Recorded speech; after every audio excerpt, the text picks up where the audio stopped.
Bueno, muy buenos días a todos, muy buenas tardes. Vamos a comenzar nuestro segundo webinar de redes. Estamos muy contentos también de que nos acompañe una ponente de lujo, una compañera también de redes que conocemos desde hace algunos años y bueno, también nos anima mucho también estar hablando de un tema también de mucho interés dentro de, bueno, para redes. Y bueno, también esperemos que este es el inicio de un impulso también dentro de redes para eh, los temas de investigación, para, bueno, del estudio del género y el desarrollo. Sabemos que se está impulsando dentro de redes un nuevo grupo de investigación, lo que se quiere echar a andar, y esperemos que esto sea un envión para ello. Entonces, antes de comenzar, voy a ceder la palabra a Ainhoa Quiñones para que nos haga la presentación de Julia y bueno, pues adelante. Muy bien, pues muchas gracias, Rogelio. Bueno, buenas tardes a todas y a todos. Tengo hoy el honor de presentar a Julia. Julia ha sido compañera durante muchos años y he seguido muy de cerca su trayectoria académica. Ella es socióloga, es doctora en ciencia política por la Universidad Complutense de Madrid. En sus más de 10 años de experiencia profesional, su actividad se ha vinculado a la investigación, a la evaluación de políticas públicas en Europa y en América Latina para diferentes organismos internacionales, instituciones públicas, organizaciones de la sociedad civil y centros de investigación. Participa como docente en diferentes cursos de posgrado, impartiendo sesiones sobre políticas públicas, planificación y evaluación, así como igualdad de género en diversas universidades, como por ejemplo la Universidad Complutense de Madrid, la Universidad de Granada, Universidad Autónoma de Madrid, Flaxo en Argentina, Universidad Internacional de Andalucía, entre otras. En la actualidad es profesora ayudante doctora de la Universidad de Cádiz en el área de Sociología, en el Departamento de Economía General, y además forma parte del Grupo de Investigación de Género y Política de la Universidad Complutense de Madrid, así como también del Observatorio de Género sobre Economía, Política y Desarrollo de la Universidad Pablo de Olavide. Así que bueno, sin más, os dejo con Julia, que seguro que nos va a dar una muy buena charla. Gracias. Bueno, muchas gracias por la presentación, Ainhoa. En primer lugar, pues agradecimiento a Redes por invitarme a participar en este segundo webinar y también en especial a Rogelio Madroño Aguilar y a Ainhoa Quiñones Montellano por la organización y por acordarse también de mí.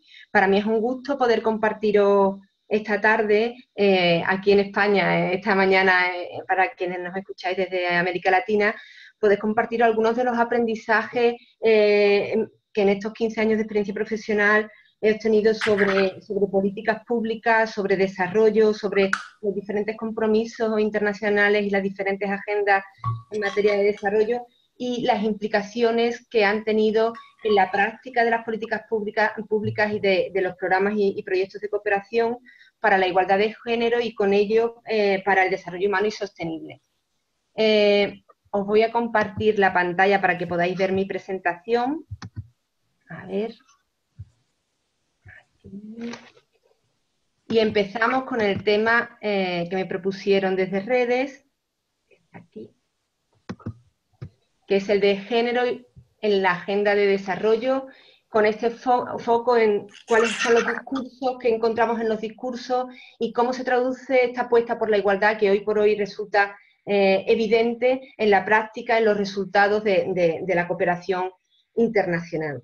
Para ello me gustaría empezar recorriendo brevemente algunos datos sobre la situación de la desigualdad de género a escala internacional, para después adentrarnos en lo que son los abordajes que se han hecho de la desigualdad de género como problema público en los diferentes compromisos internacionales, en la agenda y en la actual Agenda 2030, ¿no? Para ver también qué nos dicen los estudios sobre género, políticas públicas y desarrollo, sobre cuáles pueden ser los desafíos y los avances en relación a igualdad de género en esta Agenda 2030 y las implicaciones que tiene tanto para países donantes como para países socios, como para organizaciones de la sociedad civil, organizaciones internacionales, y qué supone esto de apostar por la igualdad de género en la práctica.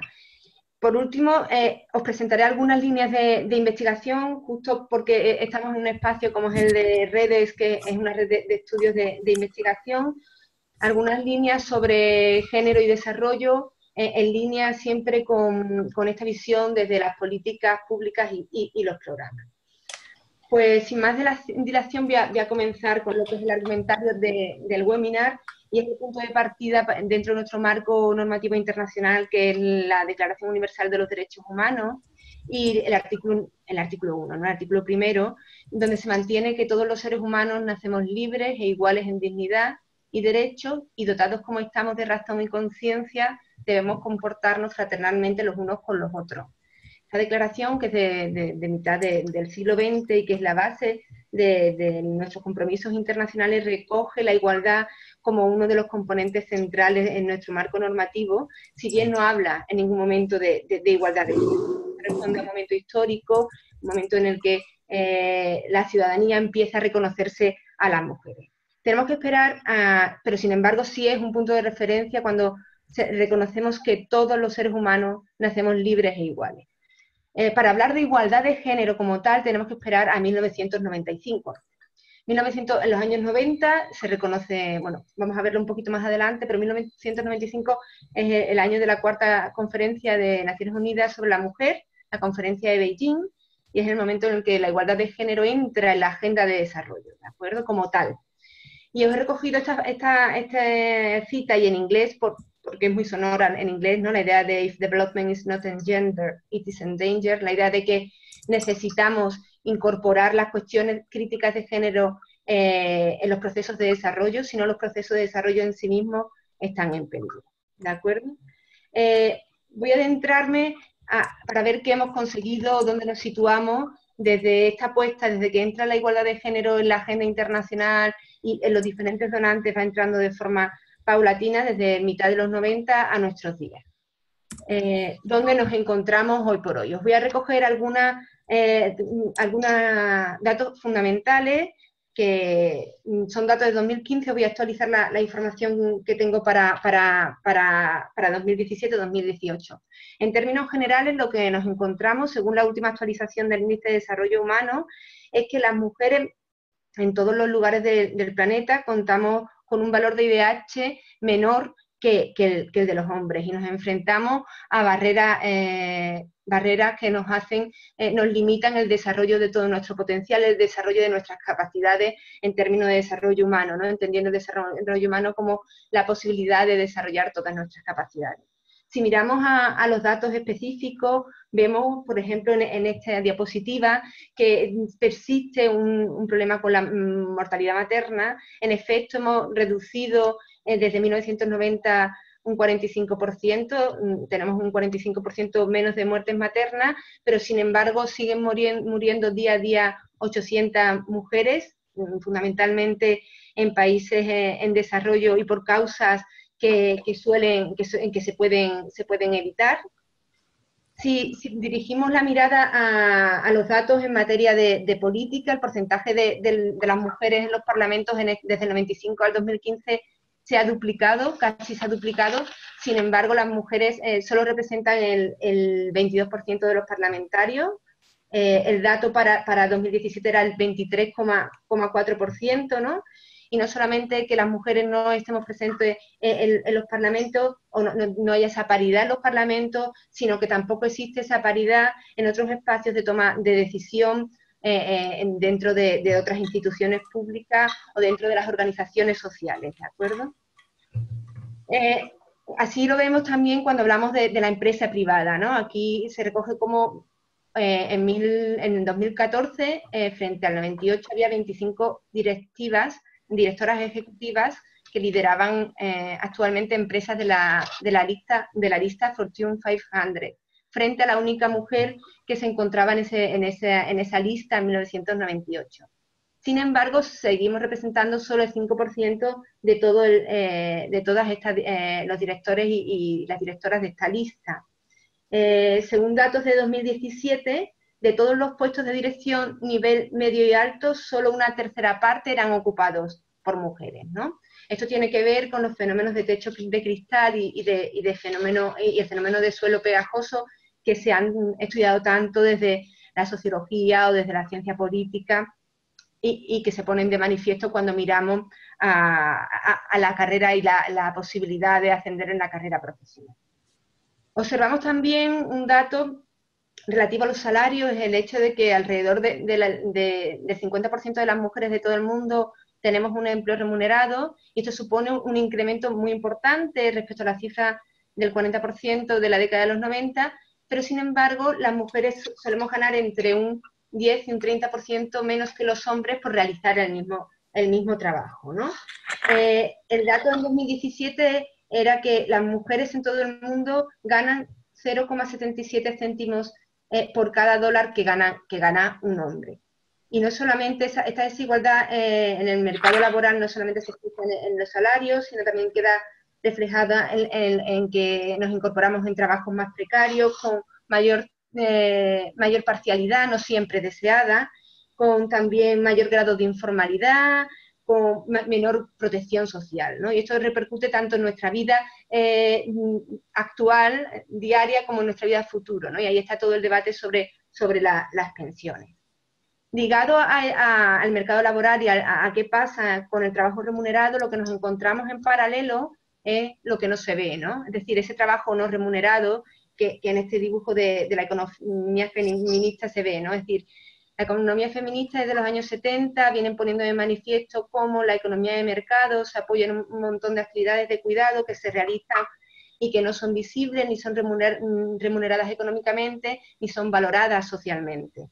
De acuerdo con las estadísticas de uso del tiempo, que en España María Ángeles Durán fue una de las pioneras en los estudios y en promover este tipo de encuestas, de acuerdo con estas encuestas a escala global, las mujeres soportan una carga de trabajo de cuidado doméstico 3 veces mayor que la de los hombres. Esto impacta en la posibilidad, esto impacta en la carga laboral global, en lo que desde la Universidad de Oxford se estudia como la pobreza de tiempo, ¿no? Esa sobrecarga laboral, esa escasez de tiempo que tiene también implicaciones en otros aspectos de nuestra vida, ¿no? Y genera también un estrés en el día a día de las mujeres. Si seguimos mirando datos actuales, vemos que en educación, de hecho, en educación es donde hemos obtenido los mejores resultados. Si miramos los objetivos de desarrollo del milenio, fue donde se impactó más en términos de igualdad. Es decir, todas las regiones en desarrollo han o casi han conseguido la paridad de género, pero sin embargo esa disparidad entre los sexos aumenta en la educación secundaria y superior, y persiste además esa opción por carreras tradicionalmente feminizadas o masculinizadas, y esto supone también una limitación para el desarrollo de tareas a futuro. No obstante, sí es cierto que ha sido en el área de educación donde se han obtenido los mejores resultados. Por otro lado, si miramos las tasas de alfabetización, vemos que en efecto se ha subido la tasa de alfabetización del 76% en 1990 al 86% actualmente.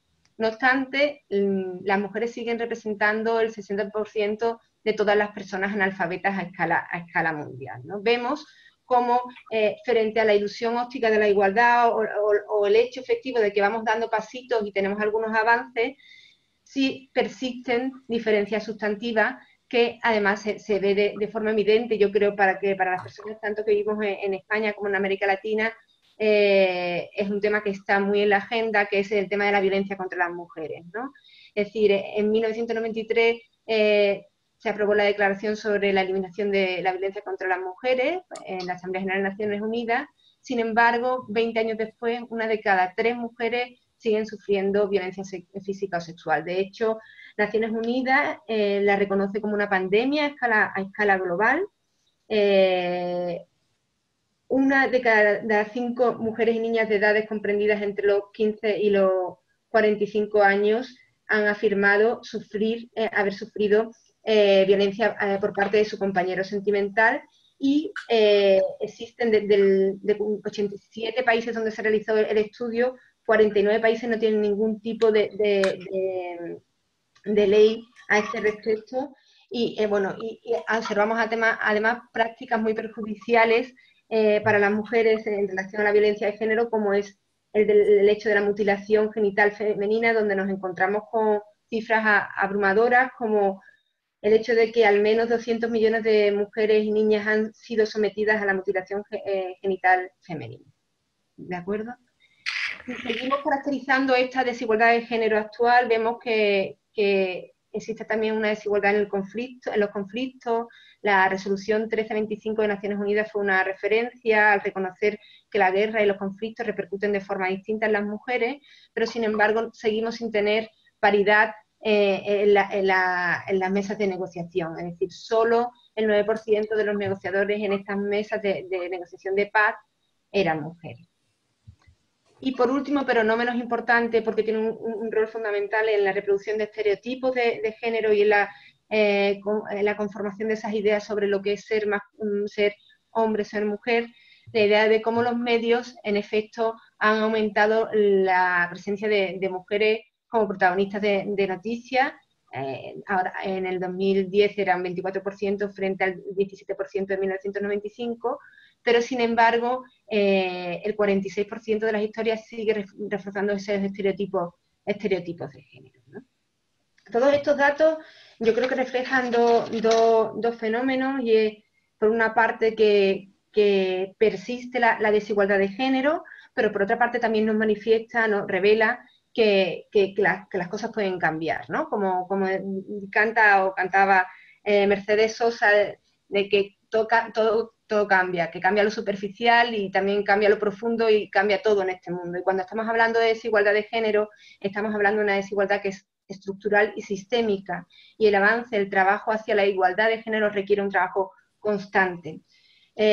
Os voy ahora a presentar cuáles han sido, una vez vista la problemática, cuáles han sido las respuestas desde el sistema de cooperación internacional, desde la agenda internacional. En este contexto, en la negociación de la Agenda 2030, Ban Ki-moon, que estaba entonces como secretario general de Naciones Unidas, ya reconocía que cuando impedimos el avance de la mitad de nuestra población, no podemos hacer realidad el 100% de nuestro potencial. Desde un enfoque de eficiencia, entendiendo que las cuestiones de mujeres deben abordarse porque resulta eficiente para el desarrollo, pero sí existe esa apuesta o ese reconocimiento de la importancia de la igualdad. Y ahí nos encontramos también con otra frase de la directora ejecutiva de ONU Mujeres, en este mismo proceso de definición de la Agenda 2030, que es clave, que yo creo que también reproduce muy bien el momento en donde nos encontramos hoy por hoy, en la idea de que queremos la igualdad de género y la queremos ahora. ¿De acuerdo? Esa idea de que es algo que no podemos postergar, y además supone un elemento clave si queremos avanzar en otros temas ligados con el bienestar y el desarrollo humano. Ahora bien, de acuerdo con los estudios de género, política y desarrollo, vemos que la igualdad de género no siempre es un objetivo con un único significado, al revés. La igualdad de género entra como objetivo político, pero vemos que es un objetivo político que es polisémico, que es bastante elástico y bastante controvertido, ¿no? Por ejemplo, cómo usaba George Bush hijo a las mujeres como excusa política en la guerra de Afganistán a comienzos de la década pasada, o cómo en el caso español el exministro Gallardón hablaba del aborto como violencia estructural de género. Vemos cómo la igualdad de género ha entrado en el discurso político, y vemos cómo no siempre se están haciendo eco del significado del propio concepto de género y el propio concepto de igualdad de género. Voy a intentar daros algunas ideas a este respecto. No sé si se ha quedado pillado. A ver. No, ¿me escucháis bien? ¿A que sí? El ordenador no avanza. Bueno, os voy a contar. Lo que nos encontramos es que la desigualdad de género entra en la agenda política, pero no siempre ha sido concebido ni es concebido en la actualidad como un problema público, ¿vale? Igualmente vemos que bajo la etiqueta de políticas de género coexisten diferentes comprensiones de la desigualdad, de cuál es el problema con la desigualdad de género, así como diferentes modos de actuar al respecto. No sé si me estáis escuchando.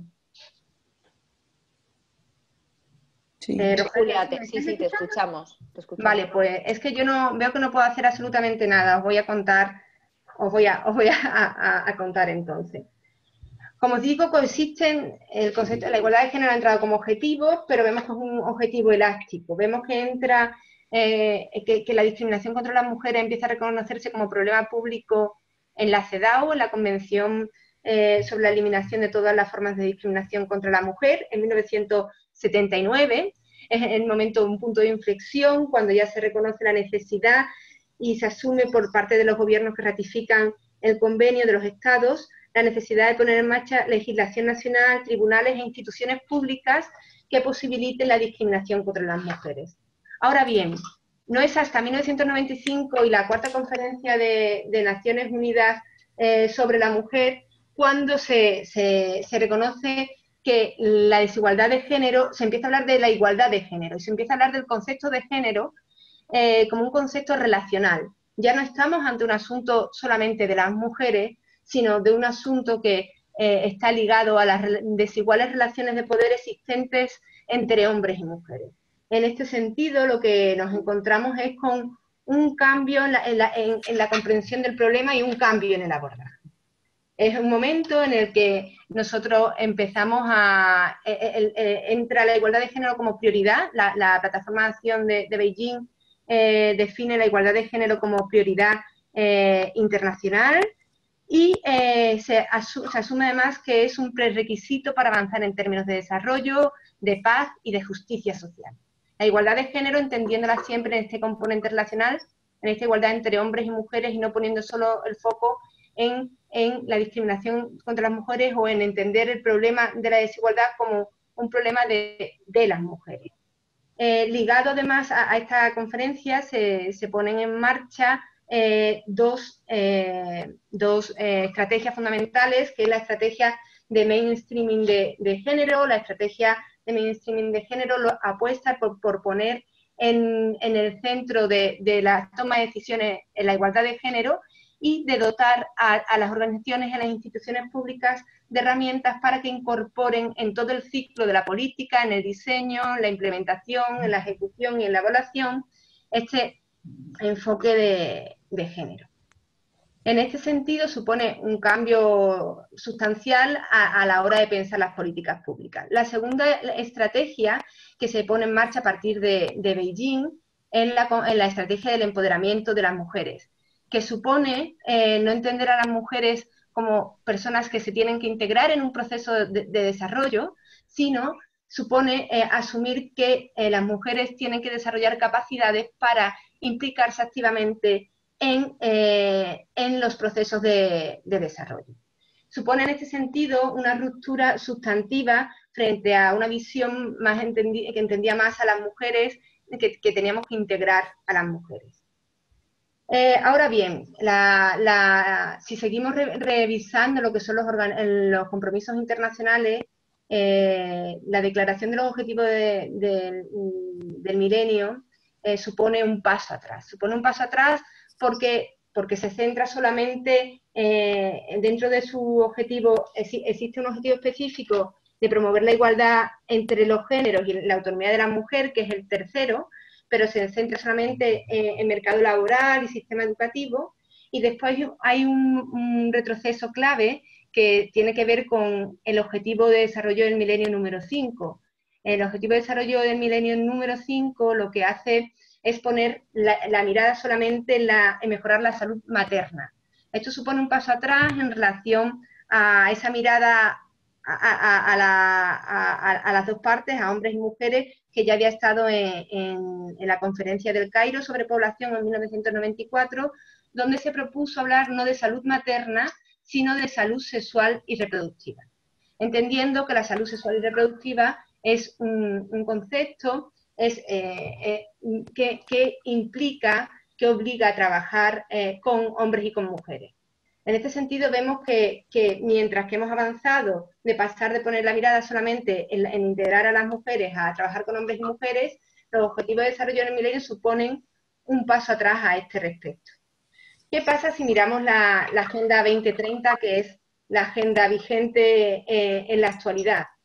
Si miramos la Agenda 2030, lo que observamos es que ante todo supone una agenda que está orientada a la acción, que reconoce que los problemas públicos no son accidentes de la naturaleza o resultados que estén fuera de nuestro control, sino que podemos intervenir sobre ellos.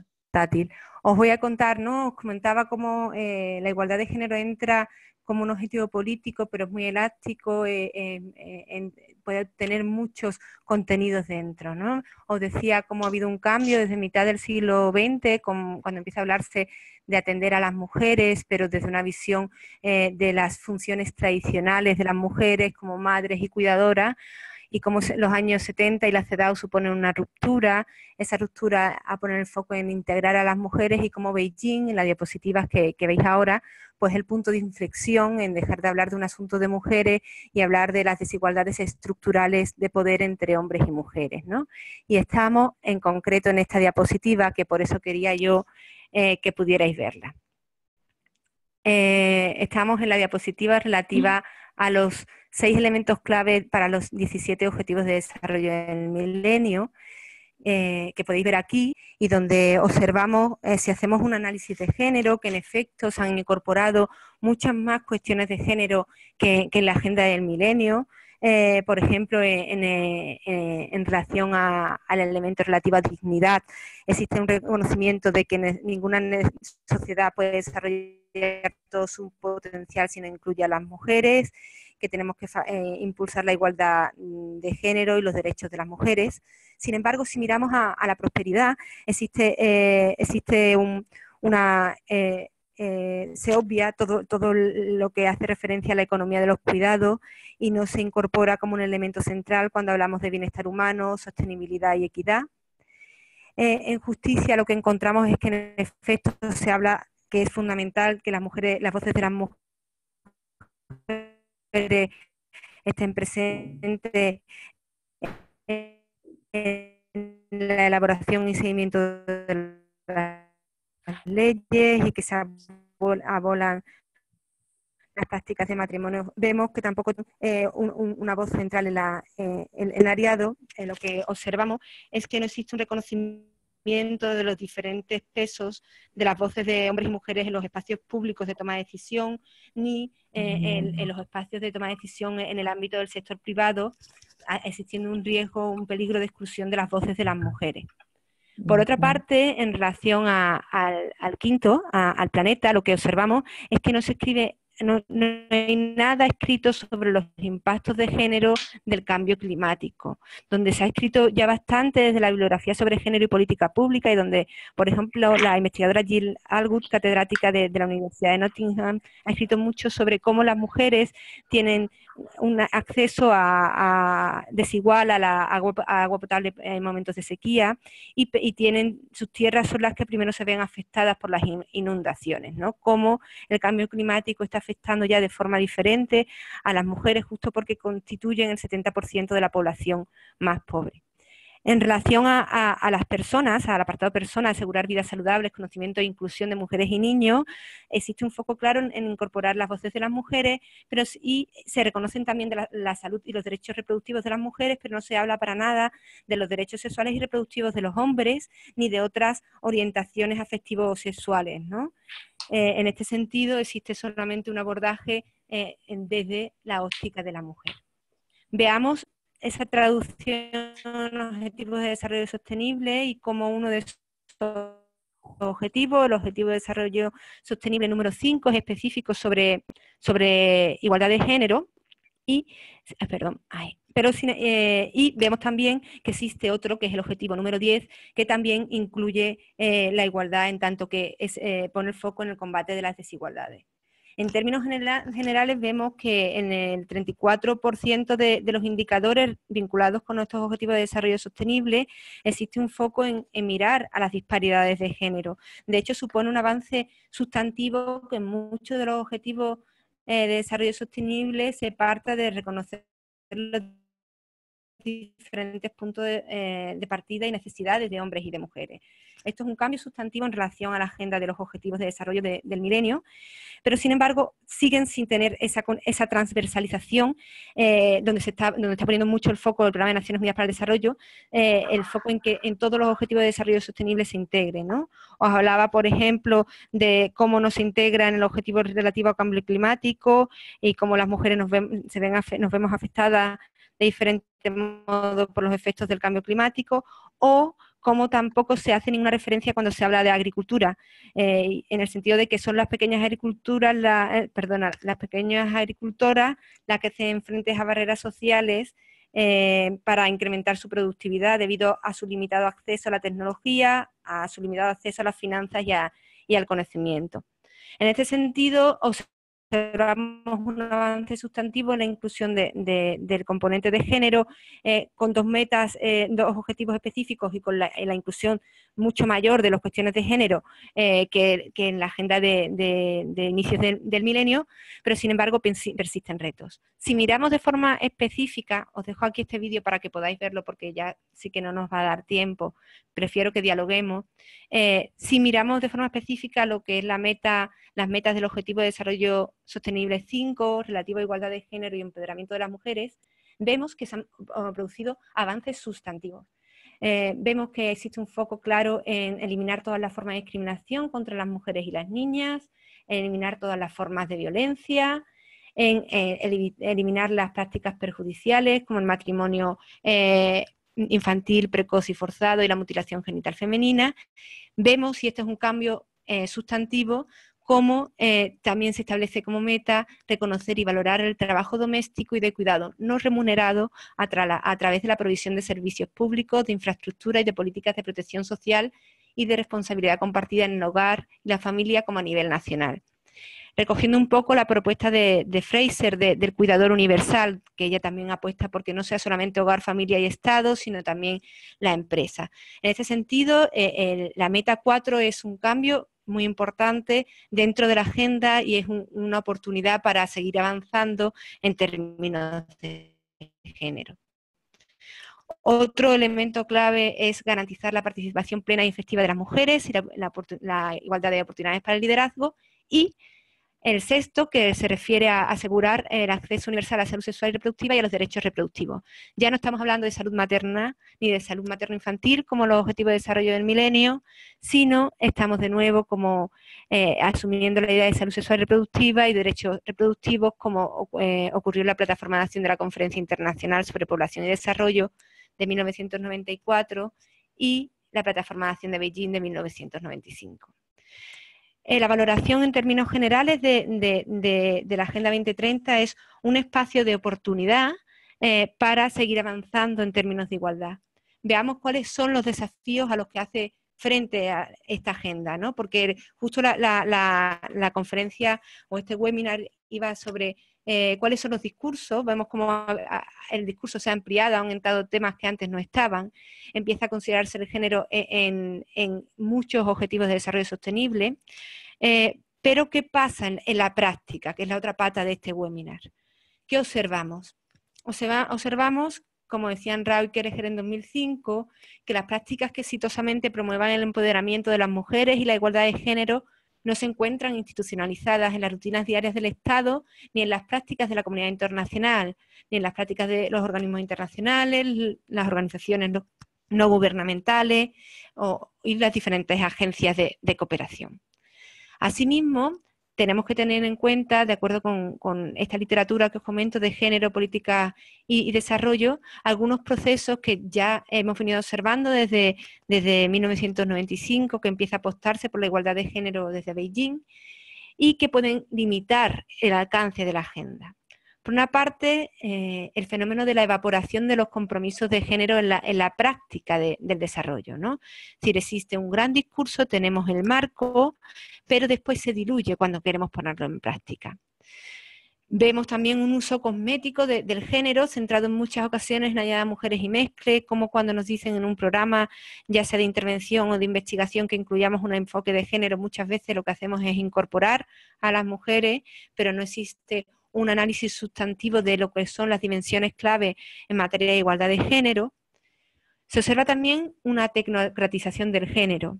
Y esto, la estrategia mainstream de género ha recibido muchas críticas, porque si bien se ha logrado que haya cada vez más estadísticas desagregadas por género, que haya cada vez más manuales para incorporar el enfoque de género, muchas veces han quedado en herramientas técnicas y no se ha habido una visión más a largo plazo de cómo generar este cambio en materia de desigualdad estructural de género. Otro elemento clave a considerar es la falta de recursos específicos y de sistemas de seguimiento y evaluación. Vemos en el caso europeo cómo justo la crisis fue utilizada como excusa para reducir financiación específicamente a mecanismos de igualdad, reducir financiación dentro de la ayuda al desarrollo dentro del sector de género.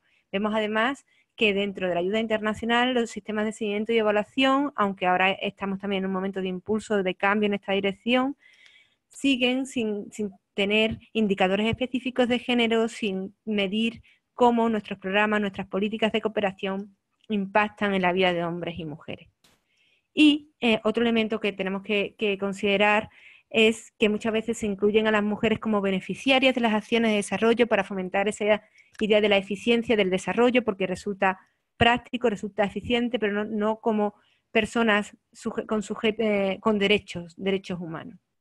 Y por último, y aquí me gustaría ahora presentaros algunas ideas, porque se está trabajando mucho en los estudios de género y política, es cómo la implementación de los compromisos de género se ve complicada por la emergencia de dificultades y resistencias a la hora de promover acciones transformadoras de género.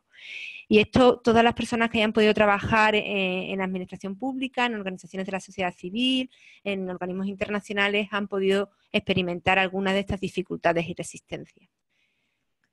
Estoy un poco preocupada por el tiempo, espero en 5 minutos poder pasaros la voz para escucharos y para establecer también un diálogo. Entre estas dificultades me gustaría que viéramos, por una parte, lo que son dificultades políticas, ¿no? El hecho de que el género entra en la Agenda 2030, como antes había entrado como una prioridad internacional desde Beijing, pero sin embargo no es una prioridad en la agenda, no es una prioridad en la agenda real.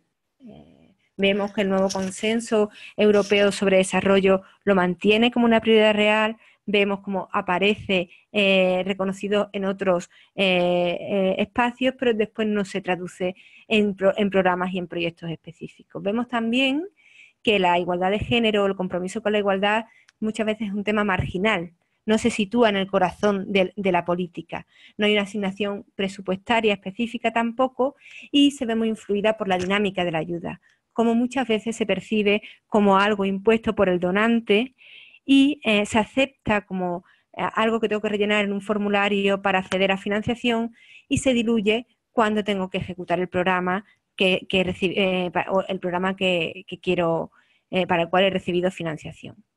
Otras dificultades y resistencias tienen que ver con dificultades y resistencias de tipo organizativo. Es decir, la naturaleza jerárquica de las organizaciones, de las administraciones públicas, las resistencias a cambios, una cultura organizativa que es poco sensible al género y la dependencia de una sola persona. Asimismo, encontramos dificultades y resistencias operativas, ¿no? Hay una protección de los espacios de trabajo, una resistencia a ejes transversales como el género, el medio ambiente, la diversidad y escasa formación y sensibilización. Si bien cada vez existe más conciencia dentro de las organizaciones de la sociedad civil y se está poniendo el foco en sensibilizar a los equipos de trabajo, en esta materia aún es limitada. Y lo que vemos es más un proceso de tecnocratización que un proceso de cambio de mentalidad que favorezca un cambio también en el trabajo que se desarrolla desde las organizaciones. Y por último, pero no menos importante, son las dificultades y resistencias sociales, ¿no? Cómo coexisten visiones contrapuestas sobre el papel de las mujeres en la sociedad, cómo en ocasiones los problemas de las mujeres son vistos como problemas domésticos y estamos en un momento de ilusión de la igualdad, ¿no? Existe esa ilusión óptica de la igualdad en un momento que ha tomado auge en España y yo creo que en América Latina también en la última década todo el movimiento feminista, pero que a la vez nos encontramos en un entorno global de reacción a la igualdad de género y de resistencia, ¿no? Hay me sirve Bolsonaro en Brasil, me sirve Trump en Estados Unidos. Es decir, estos son algunos de los factores que influyen en que este compromiso con la igualdad de género se diluya y son, a la vez que son dificultades y resistencias sociales, son también áreas de trabajo para promover, en efecto, programas, políticas de cooperación que contribuyan a generar sociedades más equitativas. En efecto, como os comentaba, la implementación de esta Agenda 2030, con toda su apuesta por la igualdad y esa lectura más positiva en relación a la Agenda del Milenio, es una oportunidad para ir a las causas estructurales de la desigualdad, entre ellas de las desigualdades de género, y existe un reconocimiento dentro de la Agenda 2030 de la necesidad de mirar a las causas. Supone también una oportunidad para fomentar el desarrollo a largo plazo, sostenible, inclusivo y justo para todas las personas, y para poner en el centro los derechos humanos frente al actual enfoque centrado en el crecimiento económico que se nutre de la discriminación de las mujeres y agrava las desigualdades, propicia guerras y conflictos y contribuye a la degradación medioambiental. En este punto yo os traía propuestas de línea de investigación en materia de desarrollo e igualdad de género que os voy a contar brevemente. Por una parte, ¿qué se sitúa en el centro de la política? Os voy a presentar como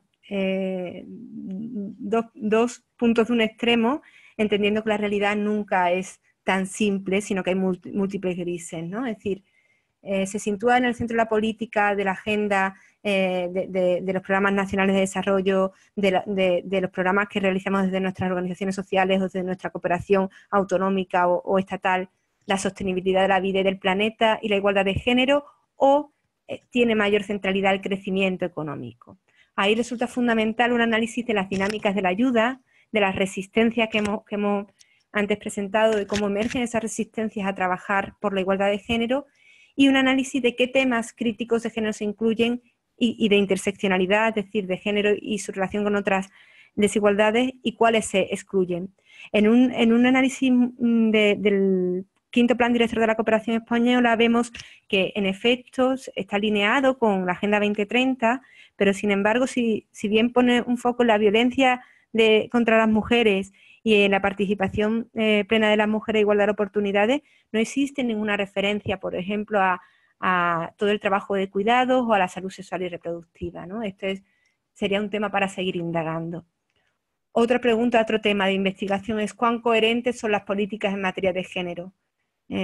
Las políticas, ¿se promueve una coherencia de políticas para el desarrollo con un enfoque de género o estamos ante una coherencia neoliberal de las políticas, ¿no? Es decir, ahí sería interesante un estudio del abordaje de la igualdad de género en las diferentes políticas. Podemos estar promoviendo la igualdad de género desde la política de cooperación, pero desde las políticas de internacionalización de la empresa o desde la política de marca España podemos estar generando efectos contrarios. ¿Cuán transformadora resulta la actual praxis en materia de igualdad de género? Sería otro tema de investigación. Sería ese binomio entre la repolitización del enfoque de género frente a su tecnocratización. Y ahí la propuesta sería revisar el abordaje de la igualdad de género como problema público por parte de organismos internacionales, instituciones públicas y organizaciones de la sociedad civil. Y avanzando un poco más, el foco sería: ¿las políticas, programas y proyectos de cooperación apuestan por la igualdad de género? Es decir, ¿hay un análisis de género más en todo el ciclo del programa, desde su diseño hasta su implementación, seguimiento y evaluación, o son programas ciegos al género? Ahí sería interesante ver si se atiende a la desigualdad de género y su interrelación con otras formas de desigualdad, rescatando las experiencias del territorio, del movimiento feminista y de las organizaciones de la sociedad civil en el desarrollo de los objetivos de desarrollo sostenible. Aquí os dejo las dimensiones de género, que son la división sexual del trabajo, la participación de hombres y mujeres en los espacios públicos y privados, quién ejerce el control del cuerpo de las mujeres, cuáles son las necesidades estratégicas y prácticas de género, cómo usamos de diferentes modos el tiempo, y hombres y mujeres, y qué acceso y control tenemos sobre recursos, beneficios y servicios. No me quiero entretener y quiero pasaros ya la palabra, así que voy a seguir por la última diapositiva, que es esta, que tiene que ver con no solamente cómo se define la política y cómo definimos nuestros programas, cómo trabajamos desde una organización social o desde una administración pública por la igualdad, sino cómo nuestra propia organización apuesta por la igualdad. ¿Existe una conciencia de las dificultades y resistencias al cambio estructural de género o una insensibilización organizativa al género? Ahí sería interesante examinar el abordaje de la desigualdad de género y su intersección con otros tipos de desigualdad en el seno de nuestras propias organizaciones e instituciones, y esta es una de las líneas de trabajo, por ejemplo, en las cuales se está insistiendo desde la Unión Europea y desde el Plan de Acción en materia de igualdad de género vigente actualmente y firmado por el Gobierno, y por ende es una de las líneas de trabajo.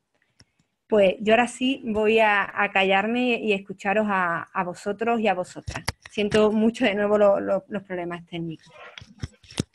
Muchísimas gracias, Julia, por la charla. Desde luego que es una visión muy amplia del tema, el desarrollo y la evolución de los estudios de género, y pues también resaltando muchas de las particularidades que tiene el género en la Agenda 2030 y los retos. O sea que te agradecemos muchísimo, y también la paciencia para sortear este bache técnico, pero la verdad que ha salido todo muy bien. Y yo solamente quiero, ceder la palabra para que puedan hacer sus preguntas vía chat o directamente en el audio. Entonces, si tienen alguna reacción, alguna pregunta, comentario hacia Julia, pues adelante.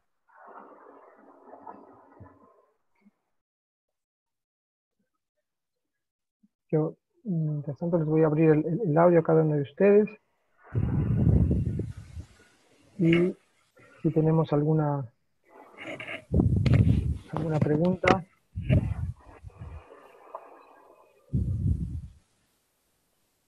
Bueno, yo en lo que se van animando, yo sí quiero hacer, es más una duda en este recorrido que nos has hecho. Bueno, se ha comentado últimamente que,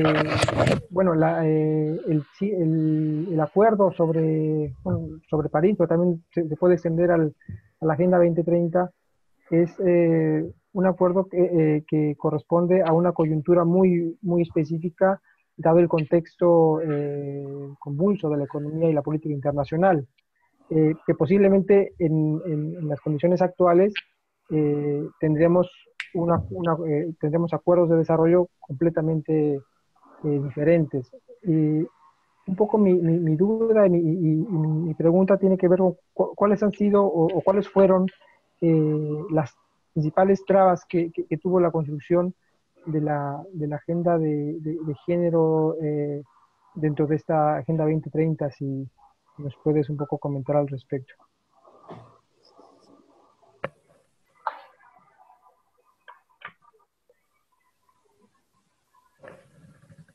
¿Algún comentario, pregunta adicional? Bueno, si quieres, puedes ir respondiendo esta pregunta, Julia, si quieres, y después vamos dando paso a las siguientes. Uy, Julia no. ¿Julia?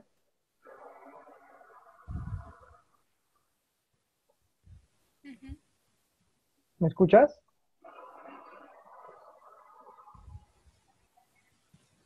No me escucha Julia. Sí, ahora me escucháis, perdón. Sí, perfecto. Aquí todos los problemas, ¿me escucháis? ¿A que sí? Sí, te escuchamos. Siento, de verdad, todos los problemas técnicos, me siento como un poco patosa con el ordenador ahora mismo. Bueno, te cuento, sí que ha habido, como sabéis, en el proceso de la agenda hubo más de 70 consultas de diferente tipo, tanto temáticas como regionales, y hubo bastante debate, y ahí hay cómo se han logrado. Los temas críticos fueron los derechos sexuales y reproductivos, como ya sucedió en Beijing, y fueron los temas de cuidado, que lograron finalmente meterse en la agenda. Ha habido también una parte de análisis, una de las críticas al proceso de definición de la Agenda 2030 es que si en efecto sí habían establecido como mecanismos estas consultas nacionales y temáticas, habían potenciado que se incorporaran justo por la experiencia de género de las administraciones públicas, de los organismos internacionales, habían empezado a entrar temas críticos de género, pero sin embargo las voces de determinados movimientos feministas no se vio tan registrado. En efecto, yo creo que la Agenda 2030 estamos en otro momento diferente a lo que supuso París, estamos en un contexto diferente y lo que se abre ahora no tanto en relación a cómo se definió la agenda y qué temas entraron y qué temas no, pero sí en relación a su implementación, es como en la cooperación sur-sur, como los nuevos países donantes están incorporando esta mirada de género, es para ellos una prioridad, o como es para la Fundación Bill Gates, o puede ser la igualdad de género una prioridad, ¿no? Los análisis que existen hasta el momento es que por ejemplo, para la Fundación Bill Gates se hace una apuesta por un abordaje de la igualdad de género desde un enfoque de la eficiencia, es decir, no existe ninguna consideración de la igualdad de género como un derecho humano, sino se asume que favoreciendo la incorporación de las mujeres al tejido productivo se va a generar una mejora de forma directa en su bienestar, ¿no? Cuando ya sabemos desde los años 70 que no existe esa relación directa entre mejora del acceso al crédito o del acceso a los recursos y bienestar humano. Esas serían las dos cuestiones que yo te podría comentar en relación a la Agenda 2030 y esta nueva coyuntura.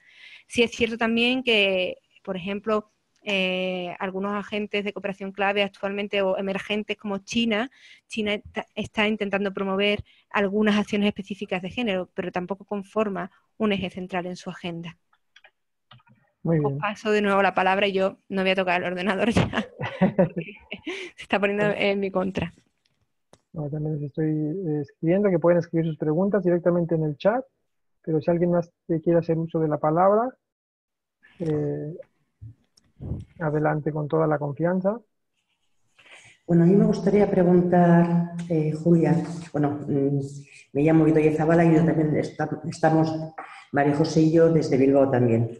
Me gustaría preguntarte, yo tengo la sensación con la Agenda 2030, con la agenda en relación a la igualdad de género, que aunque efectivamente supone un avance y supone un reconocimiento de todas las conquistas que se han ido dando en las distintas conferencias, tanto relacionadas con la mujer como con otros temas, población, etcétera, tengo la sensación de que a la hora de desarrollar lo que son esos puntos, se ha empezado, por lo menos yo vi un documento bastante detallado, se ha empezado con el tema del empoderamiento, pero muy en la línea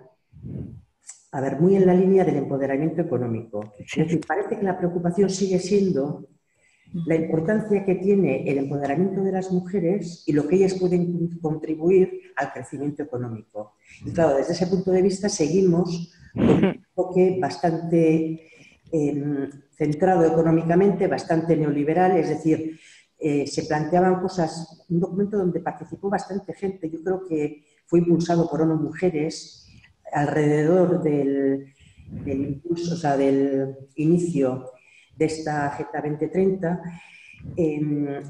pues con cuestiones como el derecho de propiedad de las mujeres, la importancia de la participación en los órganos directivos, y había un montón de medidas. Pero todos los aspectos de empoderamiento político, empoderamiento en el seno de las familias, etcétera, etcétera, en el seno de la familia, quedaban absolutamente aparte, con lo cual seguimos teniendo el mismo problema instrumental, donde las mujeres somos la vía para conseguir otras cosas, ¿no? Y eso me parece preocupante. Sí, coincido. ¿Sí? Sí, no, nada. Oye, muchas gracias por el comentario. Coincido totalmente con tu visión y la idea que quería recoger cuando hablaba de coherencia de políticas para el desarrollo de una coherencia neoliberal de política.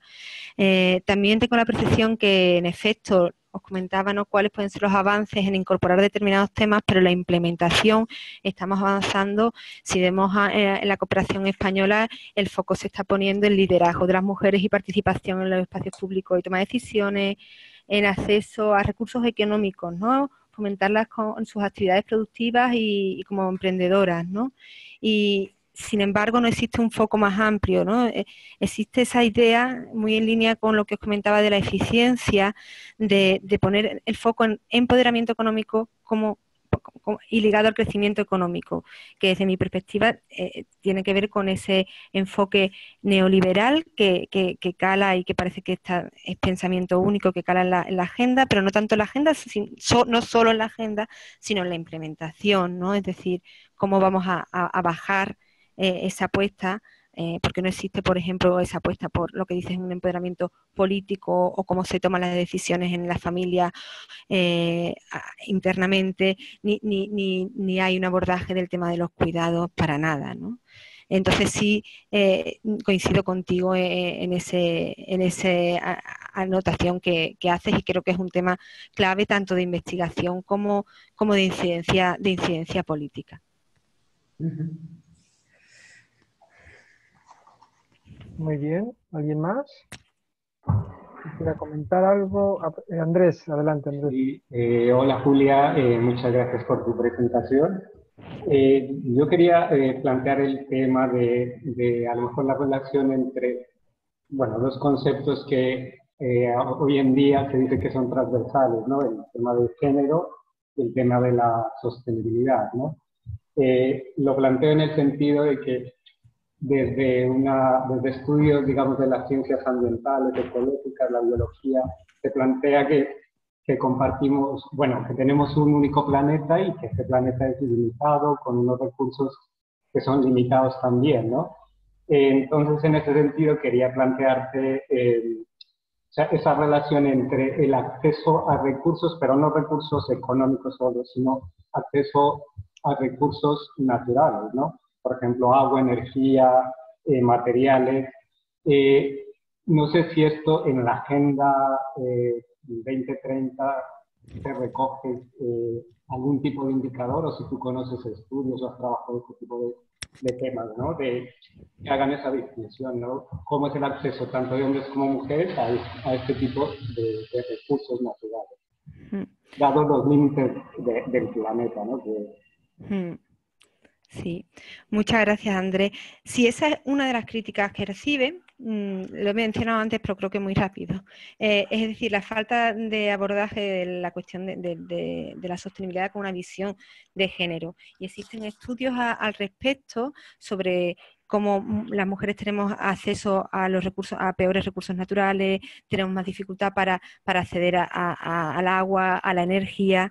Y hay una autora de referencia en esta materia que ha trabajado bastante desde el planteamiento de las políticas públicas de desarrollo, que es Jill Allwood de la Universidad de Nottingham, que estudia mucho esa conexión entre género y sostenibilidad, haciendo un análisis de cómo se abordaba dentro de las políticas de cooperación de la Unión Europea.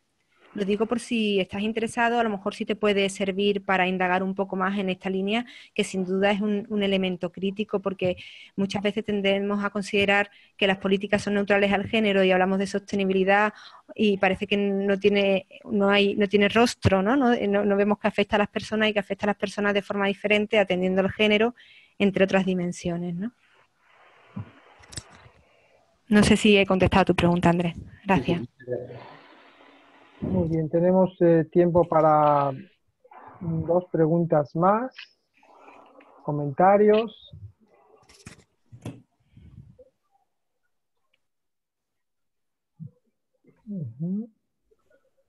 Escribe María del Pilar, creo que... Es que no había podido activar mi audio. Muy bien, entonces, ¿quién es? ¿Te puedes María del presentar? Pilar. Muy bien, Bueno, adelante. Vale, quería hacerte una pregunta con respecto a, tú planteabas el tema de que en esos objetivos de desarrollo sostenible hay un reconocimiento del trabajo doméstico y de cuidado no remunerado, ¿no? Y que eso lo planteamos más como un avance.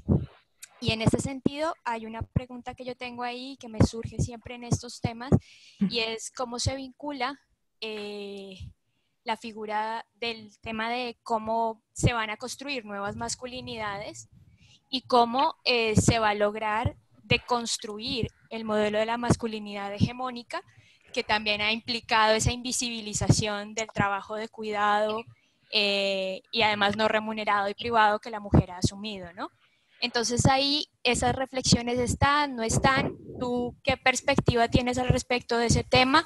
Sobre todo porque en la praxis y cuando se hacen trabajos en términos de intervención social con organizaciones sociales, pues se trabaja mucho el empoderamiento con mujeres, pero nos queda del otro lado el tema con los hombres. Entonces, ¿qué reflexiones un poco tienes al respecto de este tema?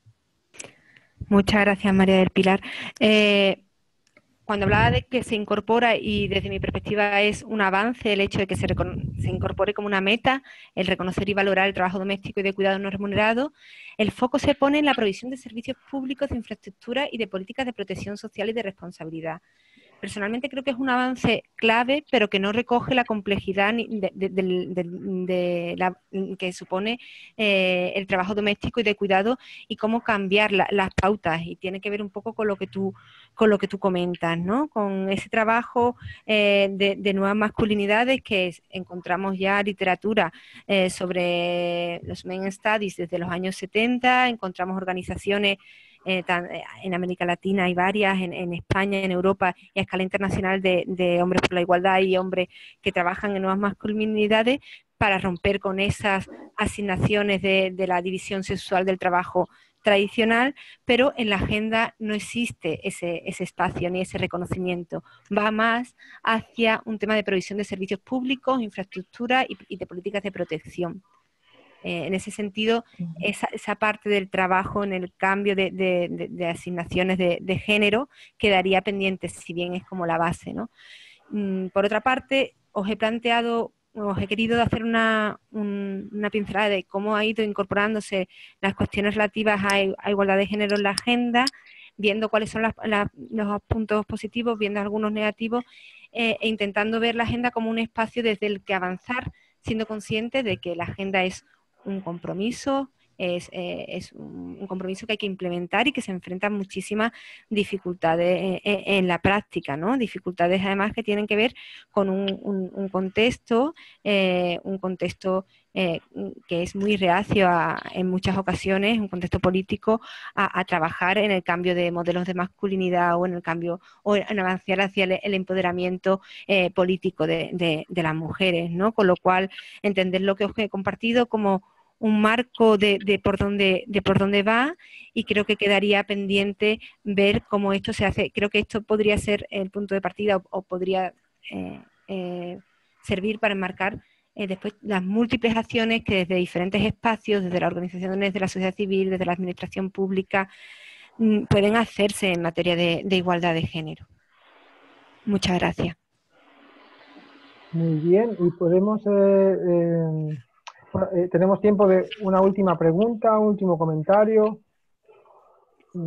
Ya se nos está acabando el tiempo de la sesión, pero creo que podemos aprovechar todavía a Julia, si alguien más quiere comentar algo, alguna pregunta. Pues no veo que levanten la mano. Bueno, pues entonces... yo te quiero agradecer muchísimo, Julia, el apoyo, la interesante charla, y yo creo que vamos a poder seguir hablando de estos temas en el Congreso de Redes que se va a celebrar ahora en diciembre. Les quiero recordar que va a haber una línea específica para que está llamada Feminismos y Desarrollo, y podemos seguramente seguir debatiendo sobre estos temas. Y bueno, yo creo que esta presentación quedará también en el sitio web de Redes por si queremos acceder nuevamente a ella y a la presentación en PowerPoint.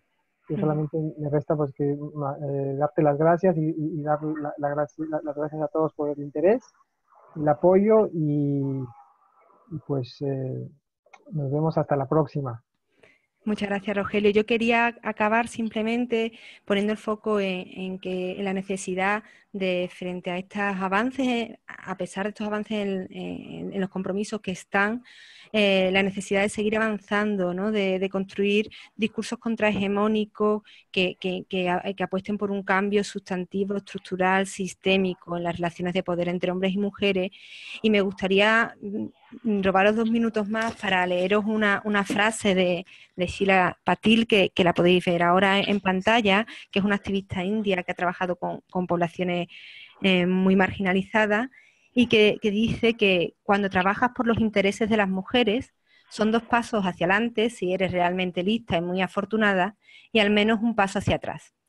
En realidad, a menudo son 2 o 3 pasos hacia atrás. E irónicamente, con frecuencia, esos pasos hacia atrás son prueba de tu eficacia, porque representan la amenaza que has representado para la estructura de poder y su intento de hacerte retroceder. En ocasiones, incluso tus historias de éxito no son más que tácticas que tiene la estructura de poder para intentar acomodar y contener, mediante pequeñas concesiones, la amenaza de un cambio más radical. Pues muchas gracias y nos vemos en los espacios de redes. Un gusto y siento de nuevo los problemas técnicos. Estupendo cierre. Muchísimas gracias, Julia. Un abrazo.